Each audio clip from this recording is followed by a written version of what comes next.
Hi there folks, this is Kenny here. What you're looking at right now is the display generated by an MK809 Mark II Android mini PC. Now I'm making this video just to show what it actually looks like running on someone's TV, just for my friends to see. Now the actual device is just a little larger than a USB stick, and it plugs into the back of your TV in an HDMI socket. Or you could do as I've done, I've actually run it to the side of the TV onto a shelf so I can access it easier through a longer HDMI lead. It's no problem. But basically the idea is that it's all the gubbins from a smartphone or an Android tablet with the screen and the phone parts removed. So it's quite small, and all you do is you plug it in and you can then use the TV as a display. As you can see, I can swing back and forth here like a tablet. What I'm using to control it is actually this. This is a wireless keyboard and mouse, a Keysonic one. You can use anything. What it does is these little devices have USB sockets on them. They've got two micro USB sockets and one normal size USB socket. So you can plug in all sorts of things. They also have an SD card socket, which will take up to 32 gig. Because it's got the USB though, you can plug in any size hard drive.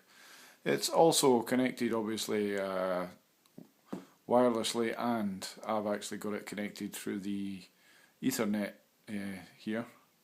If we have a look here, they all have Wi-Fi built in, but Wi-Fi isn't very good, to be honest. It can be a little flaky, the reception is pretty poor. It's only a silver foil antenna stuck inside a little plastic thing, so they're not brilliant, but you can improve that.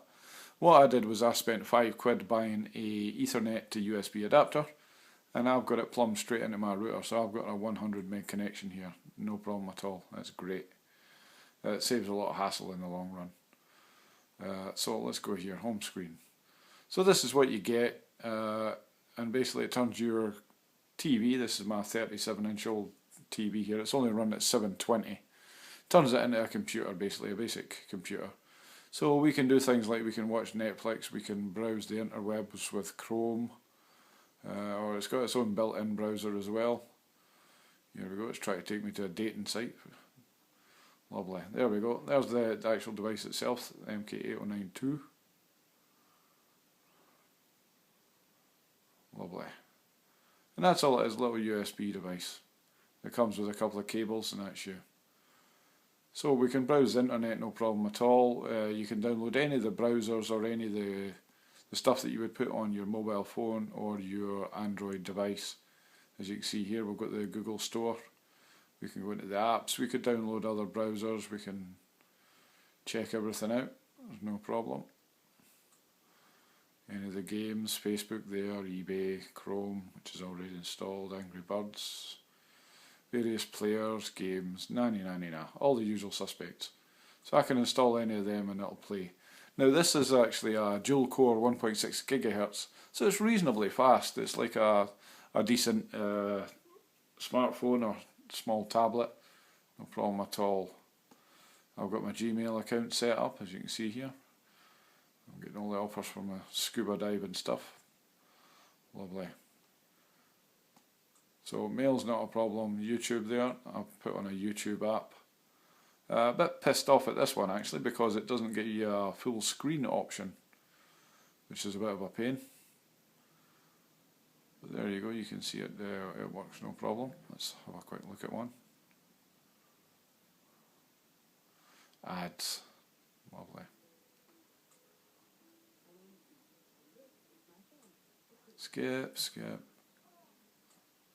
There you go. So you can see it does video as well. We can watch anything we like. You've got the media player here as well. It means I can go into iPlayer, I can watch BBC iPlayer. You can watch any of the TV catch-up things. I'll put a free radio app on it as well. I can get radio. This is no surprise, basically. It's anything that you can do on your mobile phone, basically. You can also do on these things, but through your TV.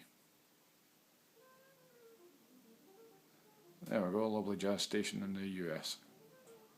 Enough of that. Let's look at a game. I'll put a game on there, Angry Birds.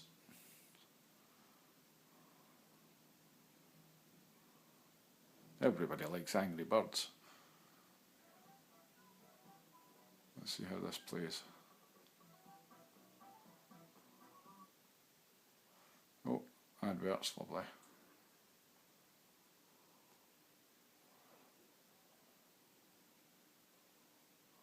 Okay. Okay, apart from me being crap at Angry Birds, you can see it's playing fine.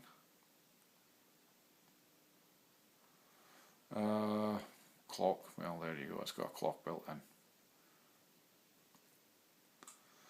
I've got Netflix there, I can view movies and such. Crackle.com, they've got their own app for this. Crackle.com is another TV and movie site where you can get all the free stuff. Most of it's a bit of a laugh. Great old stuff but fun. Let's have a look here. Comedians in Cars, this is quite a good one. So I can stream anything like that.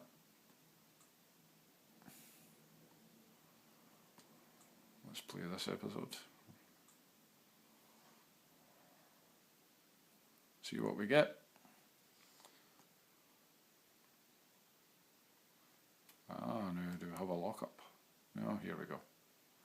Now these things are built en masse in China, and they're not brilliant quality control right now. They are dirt cheap. This one I found it on eBay for £37, the one I'm using right now. Enough of Jerry Seinfeld. So there are issues with them. Sometimes with the video, the audio will suddenly stop. It'll run for 10 seconds and then the audio will start. The video will freeze for 10 seconds and then it's off again when it syncs. It's a known issue with some of the chipsets that you get with these things. There are custom chipsets for these that you can download from certain sites, which will let you flash these devices and put on custom ROMs. Android forums here is one. This is where one of the main hackers hangs out that does these kind of things. And you can hack these and you can put your own custom ROMs on, which will let you do various things. There's lots of varieties of these. They're all pretty similar. MK802s, 808s, 809s, all manner of stuff. So Android if you want to get information, or another one is FreakTab. Now there's even people who managed to put Linux on these things, so that's not too bad. So there you go. The cons are it's a bit flaky. It's like having a cheap mobile phone or whatever. It can lock up, it can crash, sometimes it runs for hours without a problem. It's just your luck. The wireless can be a bit flaky. Every one of these things, the latest models I believe they're coming out with an external antenna to try and improve things, but the wireless is a bit flaky, so I spent the extra cash to go wired, and it is a big difference. So flaky Wi-Fi, quality control, if you want to go hacking it and put extra stuff on, special stuff, wipe it and put on different ROMs, then you need to know what you're doing. I don't. I barely managed to flash this once, so I'm learning. There you go. The pros though are for 35 quid plus a way to control it. I already had the keyboard and mouse anyway. For 35 quid you turn your TV into a small computer that you can play games on, you can browse the internet, you can watch movies, you can do anything like that. I can stream movies from my PC to here. There is an Explorer here, which will find my PC if I go to the network places, although it won't right now, my PC's not on. And I can copy and paste stuff into the SD cards or the internal flash. It has 8 gig built in, and the SD card I've got in right now is 8 gig, it will take up to 32 gig. So I could also plug in a USB hard drive. I've plugged in a 4-way USB mini hub to let me connect any number of things at once. So I can easily plug in one of my mobile hard drives full of movies, and I'm laughing. It's basically replaced my media center PC for 40 quid. So I would recommend it if you're into your gadgets and you want this kind of ability on your TV and you don't have a smart TV as it is, or a PC there. So there you go, that's the Android mini PC for you. This is the MK809ii. It's got Bluetooth, it's got wireless, it's got 8 gig of memory, and it's expandable. It's one of the latest types, it only came out a month or so ago. So support isn't brilliant, but if you're willing to risk 30 quid, 40 quid on these things, give it a go. Okay, cheers.